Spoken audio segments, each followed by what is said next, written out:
काफ़ी दिक्कतें आती है, वो बोल नहीं पाता है, उसमें तुतलाहट आ जाती है, उसकी आवाज़ स्पष्ट नहीं होती और उनका इलाज चल रहा होगा, बट वो अनफॉर्चुनेटली कैंसर आता है कि जैसे जीभ का कैंसर निकलेगा तो गर्दन की गांठों को भी जितने भी लिम्फ नोड्स सारे क्लियर करने होते हैं। मान लीजिए कोई स्मोकिंग करता हो या कोई डायबिटिक हो, उनकी नसें अच्छी नहीं होती, वो उसमें ब्लॉक होके फ्लैप खराब होने के चांसेस रहते हैं। जो सर्जरी करके लगाया है आपने वो अलग दिखता है, मोटा दिखता है, और जो नॉर्मल टंग है वो डिफरेंट दिखती है उससे।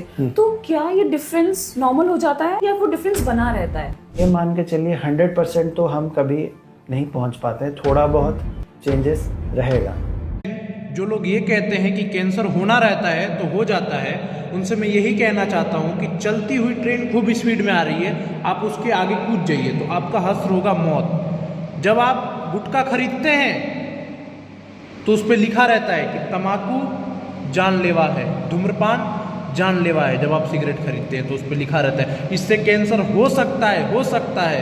उस कागज़ पर लिखा रहता है कि ये कागज़ जहर है, आप इसको मत खाइए, लेकिन फिर भी लोग खाते हैं। बड़े भाई, छोटे भाई, आप लोगों से हाथ जोड़ के निवेदन है, ठीक है, कि आप लोग इन सब पदार्थ का सेवन ना करें। अगर आपको खाना ही है तो आप सेव खरीद के खाइए, अनार खरीद के खाइए, चुकंदर खरीद के खाइए, जिससे आपके शरीर को फ़ायदा हो, शरीर में बेनिफिट हो, ठीक है।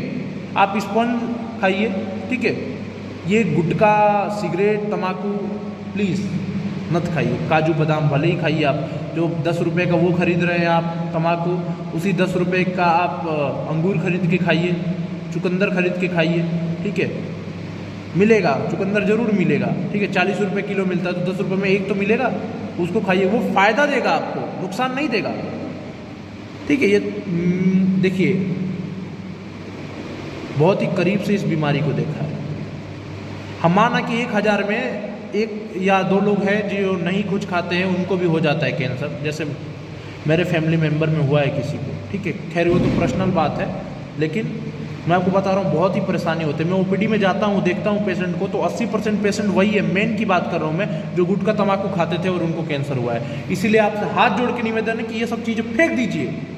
आप नहीं छोड़ पा रहे हैं तो नशा मुक्त की दवा आती है, डॉक्टर से राय लीजिए, जाइए अगल बगल देखिए, कोई ना कोई डॉक्टर होगा, जाइए उनसे बात कीजिए कि हमको ये छोड़ना है, वो आपको दवाइयाँ देंगे, आप उसको लीजिए और छोड़ दीजिए नशा। भारत को नशा मुक्त बनाना है। और मैं सभी डॉक्टरों, सभी IAS ऑफिसर और सभी अधिकारियों से अपील करता हूँ, ठीक है, कि भारत के यूथ को नशा करने से रोके। और जो सुपरस्टार हैं जो ये एडवर्टाइजमेंट करते हैं, उनसे हाथ जोड़ के निवेदन है कि आप सर प्लीज़, आपसे बेहतर कौन जानता है। आप लोग आते भी हैं बड़े बड़े हॉस्पिटल में, कैंसर हॉस्पिटलों में, फिर आप एडवर्टाइजमेंट करते हैं, ये तो बहुत ही गलत